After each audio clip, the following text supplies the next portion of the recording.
ಅಮಾಯಕ ವ್ಯಕ್ತಿ ಸಾವಿಗೆ ಕಾರಣರಾದ್ರ ಪೊಲೀಸರು ದೂರು ಸ್ವೀಕರಿಸಿದ್ರೆ ಉಳಿಯುತ್ತಿತ್ತು ಆ ವ್ಯಕ್ತಿಯ ಜೀವ.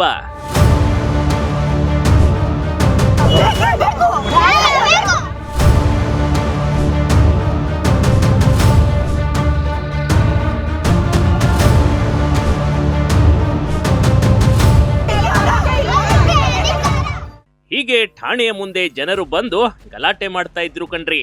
ನ್ಯಾಯಕ್ಕಾಗಿ ಮೊರೆ ಇಡ್ತಾ ಇದ್ರು, ಪೊಲೀಸರ ನಡೆಯನ್ನ ಖಂಡಿಸ್ತಾ ಇದ್ರು. ಅಂದು ದೂರನ್ನ ಪಡೆದು ರಕ್ಷಣೆ ಕೊಟ್ಟಿದ್ರೆ ಇವತ್ತು ಆ ವ್ಯಕ್ತಿ ಬದುಕುತ್ತಿದ್ದ ಎಂಬ ಕೂಗು ಕೇಳಿಸಿತ್ತು.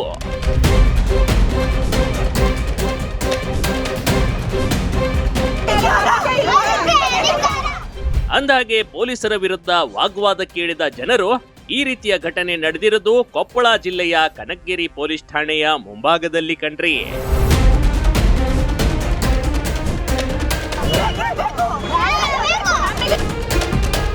ಇಲ್ಲಿನ ಪೊಲೀಸರ ಜೊತೆ ಜನ ವಾಗ್ವಾದಕ್ಕೆ ಇಳಿದು ಆಕ್ರೋಶ ಹೊರಹಾಕ್ತಾ ಇದ್ರು ನೋಡಿ.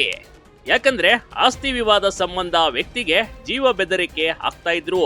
ಕನಕಗಿರಿ ಪಟ್ಟಣದ ಸರ್ವೆ ನಂಬರ್ 50ರ ಜಮೀನು ವಿವಾದ ಇತ್ತು ಕಣ್ರಿ. ಜಮೀನು ವಿಷಯಕ್ಕೆ ವ್ಯಕ್ತಿಯನ್ನ ಸಾಕಷ್ಟು ಬಾರಿ ಕಿರುಕುಳ ನೀಡ್ತಾ ಇದ್ರು. ಈ ಬಗ್ಗೆ ಪೊಲೀಸರಿಗೆ ದೂರನ್ನ ನೀಡಲಾಗಿತ್ತು ನೋಡಿ. ಹಾಗೆ ರಕ್ಷಣೆ ಕೋರಿ ಹೋಗಿದ್ದಾಗ ಪೊಲೀಸರು ಯಾವುದೇ ಕ್ರಮ ತೆಗೆದುಕೊಳ್ಳಲಿಲ್ಲ ಅಂತ ಕುಟುಂಬಸ್ಥರು ಆರೋಪಿಸಿದ್ದಾರೆ.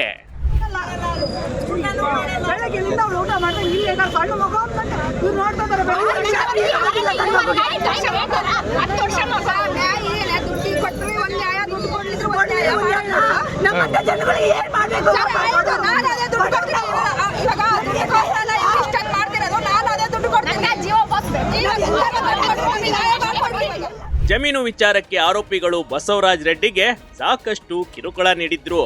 ಪೊಲೀಸರ ಸಹಾಯ ಸಿಗದೆ ಬಸವರಾಜ್ ಆಗಸ್ಟ್ 15ಕ್ಕೆ ಆತ್ಮಹತ್ಯೆಗೆ ಶರಣಾಗಿದ್ದ. ಆದ್ರೆ ಚಿಕಿತ್ಸೆ ಫಲಿಸದೆ ಬಸವರಾಜ್ ಆಸ್ಪತ್ರೆಯಲ್ಲಿ ಸಾವನ್ನಪ್ಪಿದ್ದಾನೆ. ಇದರಿಂದ ರೊಚ್ಚಿಗೆದ್ದ ಕುಟುಂಬಸ್ಥರು ಪೊಲೀಸ್ ಠಾಣೆಯ ಮುಂದೆ ಪ್ರತಿಭಟನೆಗೆ ಇಳಿದುಕೊಂಡಿದ್ದಾರೆ. ಎಷ್ಟು ದಿನದಿಂದ ಅವರಿಗೆ ಪೊಲೀಸ್ ಸೆಕ್ಯೂರಿಟಿ ಕೊಟ್ಟಿದ್ದಾರೆ?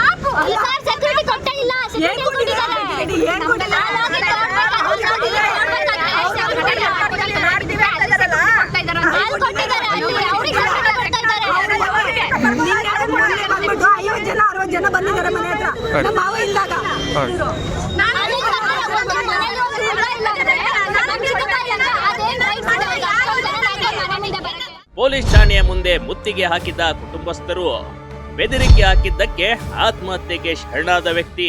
ಪೊಲೀಸರು ಮತ್ತು ಸಾರ್ವಜನಿಕರ ಮಧ್ಯೆ ಮಾತಿನ ಚಕಮಕಿ ನಡೆದಿದೆ. ಸದ್ಯ ಕುಟುಂಬಸ್ಥರು ಮಹಾಬಲಿ ಸಾಬ್, ಹುಸೇನ್ ಸಾಬ್, ದಾದಾಫೀರ್, ಶಹಾಬುದ್ದೀನ್ ಎನ್ನುವರ ಮೇಲೆ ಪ್ರಕರಣ ದಾಖಲಿಸಿದ್ದಾರೆ. ಬಸವರಾಜ್ ಕುಟುಂಬಸ್ಥರ ಪ್ರತಿಭಟನೆ ಮಾಡ್ತಿದ್ದಂತೆ ಓರ್ವ ಆರೋಪಿಯ ಬಂಧನವಾಗಿದೆ.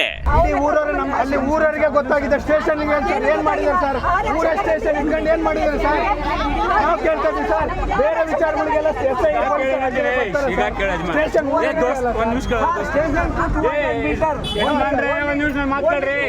ಸದ್ಯ ಈ ಪ್ರತಿಭಟನೆ ಇಷ್ಟಕ್ಕೆ ನಿಲ್ಲುವಂತೆ ಕಾಣ್ತಿಲ್ಲ ಕಣ್ರಿ. ಇನ್ನು ವಿಷಯದಲ್ಲಿ ಪೊಲೀಸರು ಯಾವ ಕ್ರಮ ತೆಗೆದುಕೊಳ್ತಾರೆ ಅನ್ನೋದು ಕಾದ್ ನೋಡ್ಬೇಕಾಗಿದೆ. ಬಸವರಾಜ್ ಸಾವಿಗೆ ನ್ಯಾಯ ಬೇಕು ಅಂತ ಜನರು ಕೇಳ್ತಿದ್ದಾರೆ. Big TV Karnataka, Koppal.